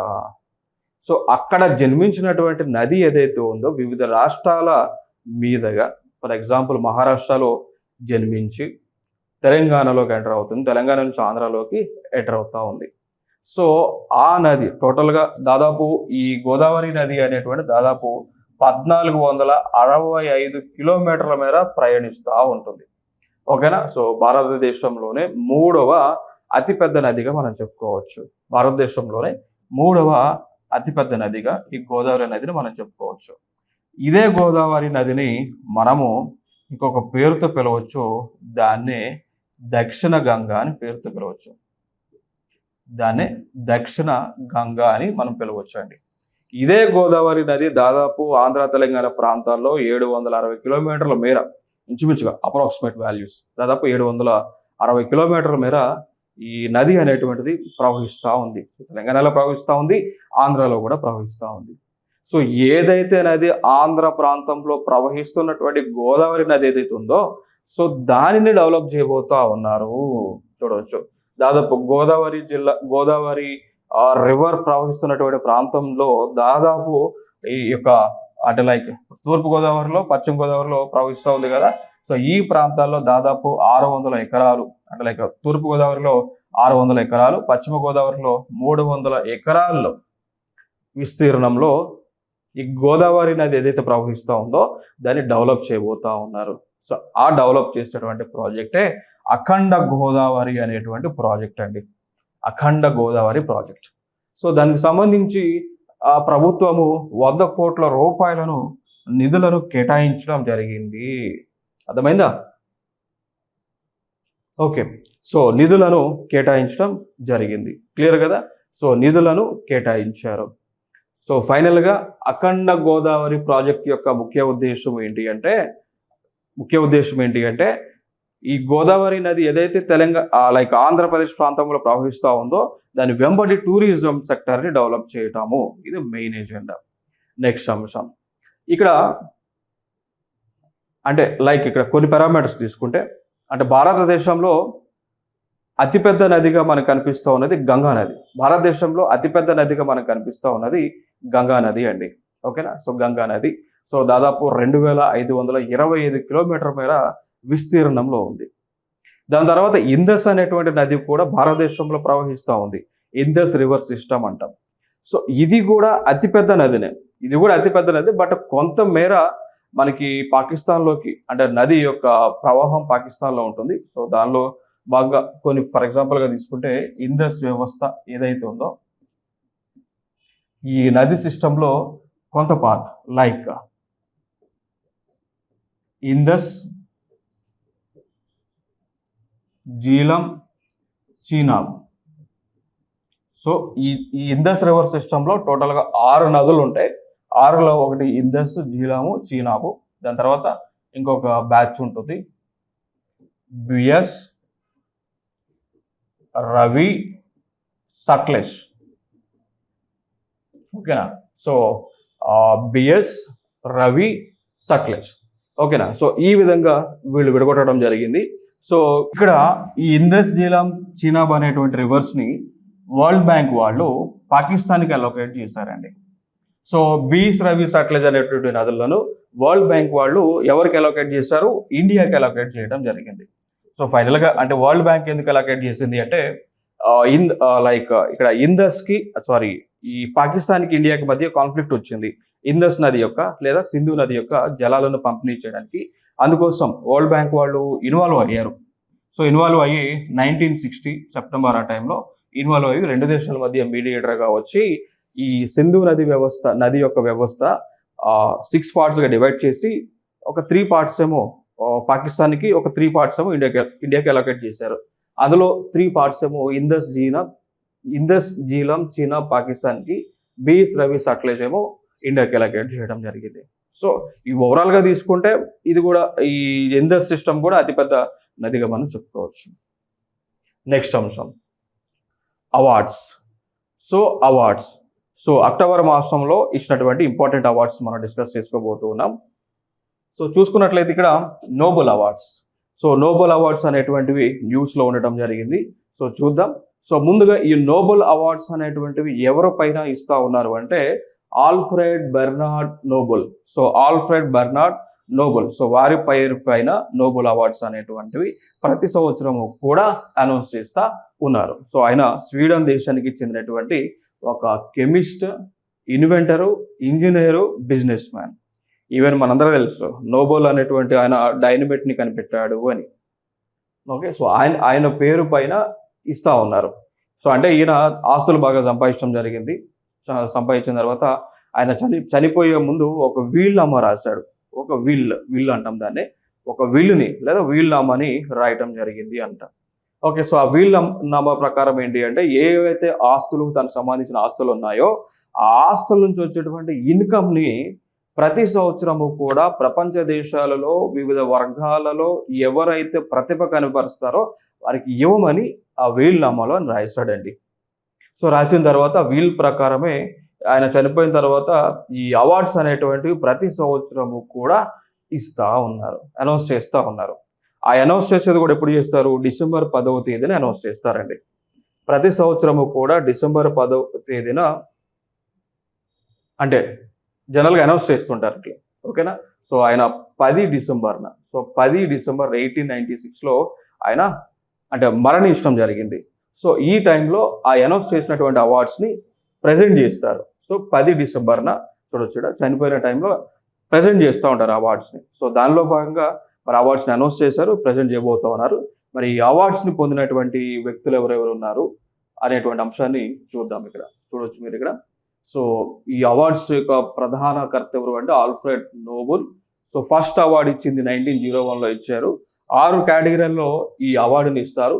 ప్రతి సంవత్సరం కూడా అక్టోబర్లోనే అవార్డ్స్ని అనౌన్స్ చేస్తూ ఉంటారు, ప్రదానం కూడా చేస్తూ ఉంటారు. దాని తర్వాత చూడవచ్చు presented at award ceremonies on 10 December. So ఏం చేస్తారు? ఈ యొక్క అవార్డుని ఎప్పుడు ఇస్తూ ఉంటారు? 10 డిసెంబర్ లో ఇస్తా అంటే ఈ డేట్లో ఇస్తారు. కారణం ఏంటి అంటే అది ఆయన చనిపోయినటువంటి రోజు అన్నట్టు. సో చూడొచ్చు. ఇక దాని తర్వాత మనం తెలుసుకోవాల్సిన అంశాలు ఏంటి అంటే ఈ నోబెల్ ప్రైజెస్ అనేటువంటివి ఏ కేటగిరీలో ఇస్తారో తెలుసుకోవాలి. దీనిపైన మనకు చాలా ఎగ్జామ్స్లో కూడా క్వశ్చన్స్ అడిగి ఉన్నారు. సో టోటల్గా 6 కేటగిరీస్ ఉన్నాయి ఈ నోబెల్ ప్రైజెస్ ఇచ్చేటువంటివి. మరి ఏ కేటగిరీలలో ఇస్తారు అంటే ఒకటి ఫిజిక్స్, కెమిస్ట్రీ, ఫిజియాలజీ లేదంటే మెడిసిన్ అంటాం, లిటరేచర్, ఎకనామిక్స్, పీస్ అండి. సో ఈ కేటగిరీలో అవార్డ్స్ ఇస్తారు. ఫిజిక్స్, కెమిస్ట్రీ, ఫిజియాలజీ లేదంటే దాన్ని మెడిసిన్ అంటాం, లిటరేచర్, ఎకనామిక్స్, పీస్లో ఇస్తారు. గత ఎగ్జామ్లో మనకు ఒక క్వశ్చన్ అడిగారు. సో అంటే which among the following are related to Nobel prizes అని అడిగారు. So which among the following categories related to Nobel prize అని చెప్పేసి అడిగారు. అర్థమైందా? సో దానిలో ఈ ఆప్షన్స్ ఇచ్చారు.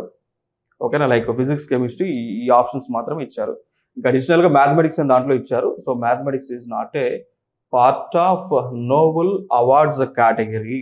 Okay, so it is a previous year question. ఆప్షన్లో మ్యాథమెటిక్స్ ఇచ్చారు. సో మ్యాథమెటిక్స్ కాదు, మిగిలినటువంటి అవన్నీ కూడా నోబెల్కి సంబంధించినవే. Physics, chemistry, physiology, literature, economics and peace. Okay, so ఈ అంశాన్ని అయితే గుర్తుపెట్టుకోండి. నెక్స్ట్ అంశం సో ఈ ప్రైజ్ ఇచ్చేటప్పుడు ఏం చేస్తారు అంటే లైక్ ఒక గోల్డ్ మెడల్ ఇస్తారు, ఒక డిప్లొమాని ఇస్తారు, దాంతోపాటు కొంత అమౌంట్ని కూడా ఈ నోబెల్ ఫౌండేషన్ ద్వారా ఇస్తారు అండి. సో ఇప్పటికి మరి ఈ నోబెల్ ప్రైజెస్ని పొందినటువంటి వ్యక్తులు మనం చూసుకున్నట్లయితే physics category, so 2024 physics category నుంచి మనం చూసుకున్నట్లయితే ఇద్దరికి వచ్చింది. ఒక ఆయన జాన్ హోప్ఫీల్డ్ అని, రెండో ఆయన జెఫ్రీ హింటన్ అని. సో మరి వీళ్ళకి ఎందుకు ఈ అవార్డు ఇచ్చారంటే వాళ్ళు ఏం చేశారు అంటే ఫిజిక్స్ సంబంధించిన దానిలోనే వీళ్ళు ఆర్టిఫిషియల్ న్యూరల్ నెట్వర్క్ సంబంధించి పరిశోధన చేశారు. So machine learning with artificial neural network సంబంధించి వీళ్ళు పరిశోధన చేసినందుకు గాను నోబెల్ ఫౌండేషన్ వాళ్ళు నోబెల్ అవార్డుని ఫిజిక్స్ కేటగిరీ కింద ప్రజెంట్ చేశారు. సో వీటిపైన క్వశ్చన్స్ మ్యాచింగ్లో ఇస్తూ ఉన్నారు, డైరెక్ట్ క్వశ్చన్స్ కూడా వస్తూ ఉన్నాయి. డైరెక్ట్ క్వశ్చన్స్ ఎట్లా అడుగుతున్నారంటే నోబెల్ అవార్డు పలానా కేటగిరీలో నోబెల్ అవార్డు ఎవరికి వచ్చిందో అడుగుతూ ఉన్నారు.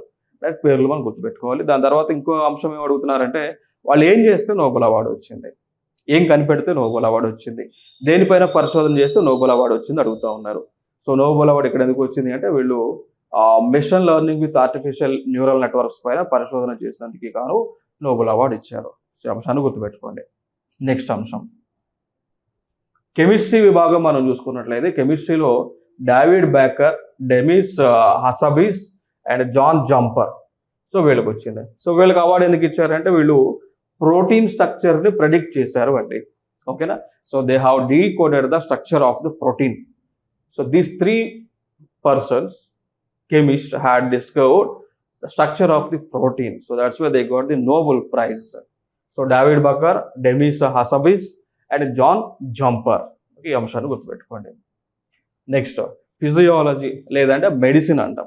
మరి మెడిసిన్ రంగానికి సంబంధించి ఇద్దరికి అవార్డు ఇచ్చారు. అది Victor Ambros and Gary రూకన్.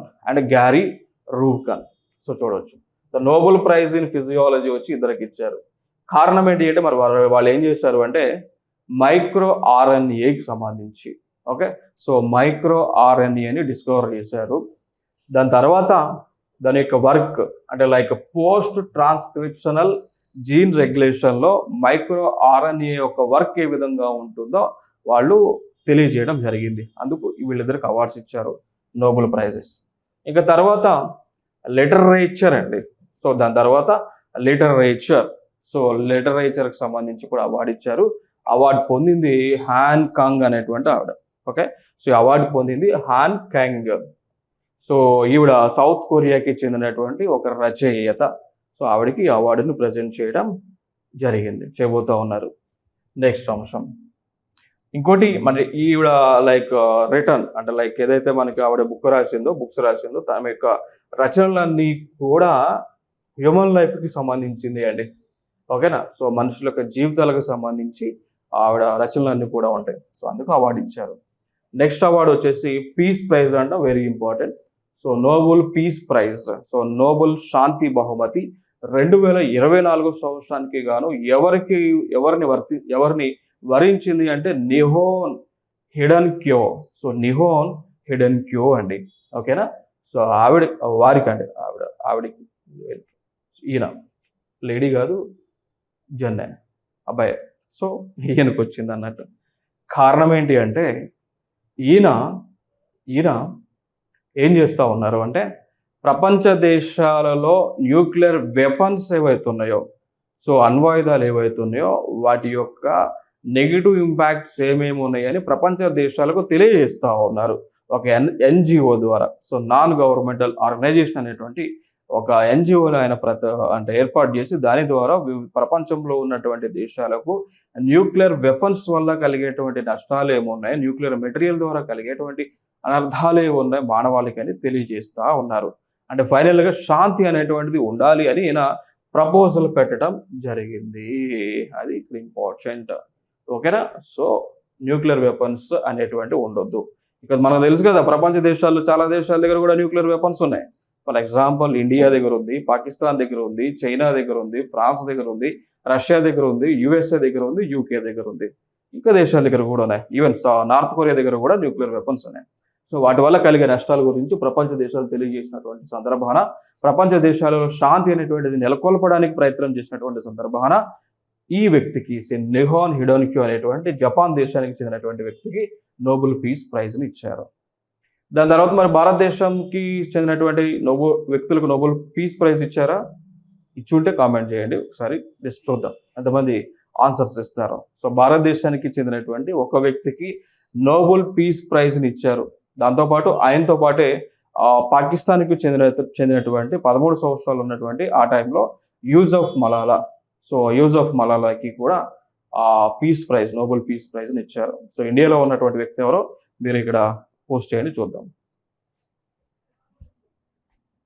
Next అంశం ఎకనామిక్స్లో చూసుకుంటే నోబెల్ ప్రైజ్లోనే ఎకనామిక్స్ కేటగిరీలో చూసుకుంటే ఇది కూడా ముగ్గురికి వచ్చింది. అది డరోన్ ఏసీ మొగలు, సైమన్ జాన్సన్ అండ్ జేమ్స్ ఏ రోబిన్సన్ ముగ్గురికి వచ్చారు. డరోన్ ఏసీ మొగలు, Simon Johnson, James A Robinson అండి. ఓకేనా? సో వీరికి అవార్డు ఇచ్చారు ఎకనామిక్స్ పరంగా. సో వీళ్ళు మరి దేనిపైన పరిశోధనలు చేశారు అంటే ఈ ఆర్గనైజేషన్స్, ఓకేనా, సో ఆర్గనైజేషన్స్ కానీ ఇన్స్టిట్యూషన్స్ అనేటువంటివి అంటే ఏ విధంగా ఫామ్ అవుతున్నాయి, ఏ విధంగా డెవలప్ అవుతున్నాయి, ఏ విధంగా ఇంపాక్ట్ చూపిస్తూ ఉన్నాయి అనేటువంటి అంశాలపైన వీరు పరిశోధనలు చేయడం జరిగింది. నెక్స్ట్ అంశం, నెక్స్ట్ అవార్డు వచ్చేసి మనకి వెరీ ఇంపార్టెంట్ అవార్డు వచ్చేసి దాదా సాహెబ్ ఫాల్కే అవార్డు అంటాం. నెక్స్ట్ అవార్డు వచ్చేసి దాదా సాహెబ్ ఫాల్కే అవార్డు. సో ఈ దాదా సాహెబ్ ఫాల్కే అవార్డు ఏదైతే ఉన్నదో ఇది సినిమా రంగంలో ఇచ్చేటువంటి అత్యంత ప్రతిష్టాత్మకమైనటువంటి award. So highest award cinema రంగంలో. ఓకేనా? So Dada Saheb Phalke award. మరి ఈ కాలానికి అంటే ఈ టైంకి 2024కి మరి ఎవరికి దాదా సాహెబ్ ఫాల్కే అవార్డుని అనౌన్స్ చేశారు అంటే మిథున్ చక్రవర్తి అండి. ఓకేనా? సో 2024కి దాదా సాహెబ్ ఫాల్కే అవార్డు పొందినటువంటి వ్యక్తి ఎవరు అంటే మిథున్ చక్రవర్తి, ఆయనకి అనౌన్స్ చేశారు. ఓకేనా? సో దాని తర్వాత 2021లో సంవత్సరానికి సంబంధించి వహీదా రెహమాన్కి ఇచ్చారు. 2020లో ఆశా పారేఖ్, 2019లో రజనీకాంత్, 2017లో వినోద్ ఖన్నా, 2016లో మనోజ్ కుమార్, 2016లో విశ్వనాథ్ గారు మనకి తెలుగు రాష్ట్రాలకు చెందినటువంటి వ్యక్తి, 2015లో శశి కపూర్, 2014లో గుల్జార్, 2012లో ప్రాణ్, 2011లో సౌమిత్ర చటర్జీ, 2010లో డి రామానాయుడు అండ్ 10లోనే బాలచందర్ అండ్ వికే మూర్తి 8లో. సో ఇట్లా ఈ అవార్డ్స్ అనేటువంటివి ప్రజెంట్ చేయడం జరిగింది అండి. ఓకేనా? సో ఈ అవార్డ్స్ని ఇక్కడ ప్రజెంట్ చేశారు. So very important awards. So దీనిపైన మ్యాచింగ్లో ఇక్కడ మనకి టీజీపీఎస్సీ గ్రూప్ 1లో అడిగారు ఈ క్వశ్చన్. దీనిపైన క్వశ్చన్ అడగడం జరిగింది. మ్యాచ్ ది ఫాలోయింగ్లో అడిగారు. అంటే లైక్ ఎవరెవరు ఏ టైంలో ఈ దాదా సాహెబ్ ఫాల్కే అవార్డ్స్ని పొందారు అని మ్యాచింగ్లో అడిగారు. అందుకోసం ఇక్కడ ఇయర్స్ కూడా ఇంపార్టెంట్.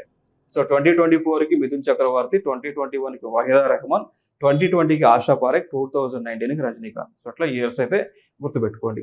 నెక్స్ట్ ఇంకొక అంశం, దాదా సాహెబ్ ఫాల్కే అవార్డు అనేటువంటిది ఎవరికి ఇస్తారు అన్నప్పుడు సినిమా రంగంలో విశిష్ట ప్రతిభ కనబరిచినటువంటి వారికి, సినిమా రంగాన్ని అభివృద్ధి చేయడానికి ఎవరైతే పాటుపడి ఉన్నారో వారికి దాదా సాహెబ్ ఫాల్కే అవార్డుని ఇస్తారు. నెక్స్ట్ అంశం, మరి దాదా సాహెబ్ ఫాల్కే అవార్డు ఏదైతే ఇస్తా ఉన్నారో మరి ఆయన ఎవరు అంటే ఈయన సినిమా రంగానికి సంబంధించి ఈయన మొట్టమొదటి సినిమాని తీశారు. ఓకేనా? So full length feature film అంటాం దాన్ని. So full length feature film మొట్టమొదటిగా ఈయన తీశారు. ఆ సినిమా పేరు రాజా హరిశ్చంద్ర, 1930లో తీశారండి. సో రాజా హరిశ్చంద్ర అనేటువంటి ఒక సినిమాని మొట్టమొదటి ఫుల్ లెంత్ ఫీచర్ ఫిలింని 1930లో ఆయన రూపొందించారు. ఓకేనా? దాదా సాహెబ్ ఫాల్కే గారు. సో అందుకోసం ఆయన ఏదైతే ఫస్ట్ ఫిలిం ప్రొడ్యూసర్గా డైరెక్టర్గా ఉన్నారో సో అందుకోసం ఆయన్ని గౌరవిస్తూ కేంద్ర ప్రభుత్వం 1969 నుంచి, కేంద్ర ప్రభుత్వం 1969వ సంవత్సరం నుంచి ఈ యొక్క దాదా సాహెబ్ ఫాల్కే అవార్డ్స్ అనేటువంటివి స్టార్ట్ చేయడం జరిగింది. సో ఇదొక ఇంపార్టెంట్ అంశం. ఇక దాని తర్వాత ఇదే దాదా సాహెబ్ ఫాల్కే గారి పేరు పైన ఆయనని గౌరవిస్తూ 13th April 1971 ఒక పోస్టల్ స్టాంప్ని కూడా రిలీజ్ చేసింది గవర్నమెంట్ ఆఫ్ ఇండియా. ఓకే, దాని తర్వాత చూసుకుంటే most noted works, Mohini Bhasmasur 1913, Satyavan Savitri 1914, Lanka Dahan 1917, Shri Krishna Janma 1918 and Kaliya Mardan 1919. So ఈ మూవీస్ ఆ టైంలో ఆయనకు సంబంధించిన ఆయన నోటెడ్గా తీసినటువంటి మూవీస్ ఇవన్నీ కూడా. నెక్స్ట్ అంశం, ఇంకొక అంశం కనిపిస్తున్నటువంటి అంశం ఇక్కడ ఈ దాదాసాహెబ్ ఫాల్కే అవార్డ్స్నే వివిధ కేటగిరీలలో కొంతమందికి ఇచ్చారు. ఓకేనా, సో వివిధ కేటగిరీల్లో కొంతమందికి ఇచ్చారు. లైక్ చూసుకుంటే బెస్ట్ ఫిలింగా జవాన్ ఉంది, చూడొచ్చు మీరు ఇక్కడ. బెస్ట్ ఫిలింగా జవాన్. బెస్ట్ యాక్టర్ వచ్చి షారుఖ్ ఖాన్కి బెస్ట్ యాక్టర్ ఇచ్చారు. సో మీకు ప్రధానంగా మీరు ఫోకస్ చేయాల్సిన అంశాలు ఏంటి అంటే దీంట్లో ఈ దాదాసాహెబ్ ఫాల్కే అవార్డులో మెయిన్ వచ్చినటువంటి పర్సన్ అంటే అన్ని రంగాల్లో విశిష్ట ప్రతిభ కనబరిచినటువంటి వ్యక్తి వచ్చేసి మిథున్ చక్రవర్తి పేరు ఇంపార్టెంట్. దాని తర్వాత best film important, best actor, best actress important. So best film ఏమో Jawan, best actor Shahrukh Khan, best actress Rani Mukerji. So దేనికోసం అంటే మిస్ చటర్జీ వర్సెస్ నార్వే అని. దాని తర్వాత best director Sandeep Reddy Vanga, Animal movie, Telugu director కదా, తెలుగు అతను. సో యానిమల్ మూవీకి కూడా బెస్ట్ డైరెక్టర్ అవార్డు వచ్చింది. నెక్స్ట్ వచ్చి బెస్ట్ సినిమాటోగ్రాఫ్ జ్ఞాన్ శేఖర్, ఇవన్నీ అవసరం లేదు. దాని తర్వాత ఇంకోటి గుర్తుపెట్టుకోండి, critics best film 12th fail. ఎవరైనా 12th ఫెయిల్ మూవీ చూడకపోతే ఒకసారి చూడండి. సో 12th ఫెయిల్ మూవీ అనేటువంటిది లైక్ ఒక యూపీఎస్సీ ఆస్పిరెంట్కి సంబంధించింది. సో ఒక యూపీఎస్సీ ఆస్పిరెంట్ ఒక మారుమూల గ్రామం నుంచి వచ్చి ఏ విధంగా ఢిల్లీ ప్రాంతంలో నివాసం ఉండి ఏ విధంగా సివిల్ సర్వీసెస్ని క్లియర్ చేసి ఏ విధంగా ఐపీఎస్ ఆఫీసర్ అయ్యారో, సో అదంతా కూడా అతని యొక్క బయోగ్రఫీ అంతా కూడా ఈ 12th ఫెయిల్ సినిమాలో ఉంటుంది. సో ప్రతి ఒక్క కాంపిటేటివ్ ఎగ్జామ్ ఆస్పిరెంట్ చూడాల్సినటువంటి మూవీ. సో దానికి అవార్డు వచ్చింది క్రిటిక్స్ బెస్ట్ ఫిలిం అవార్డ్ అండి. ఇంకా మిగిలిన ఉన్నాయి కానీ but not much important. So అందుకే డిస్కస్ చేయట్లేదు. వీలైతే మీరు దీన్ని స్క్రీన్ షాట్ తీసుకుని ఒకసారి గ్లాన్స్ రూపంలో చూడండి ఎవరెవరికి అవార్డ్స్ వచ్చినాయి అని. సో దీంతో అవార్డ్స్కి సంబంధించినటువంటి ఇన్ఫర్మేషన్ మనం కంప్లీట్ చేసుకున్నాం. సో నెక్స్ట్ వీడియోలో సరికొత్త అంశాలతో మీ ముందుకు రావడం జరుగుతూ ఉంది. This is Eshwar Kumar, faculty of current affairs. Thank you so much.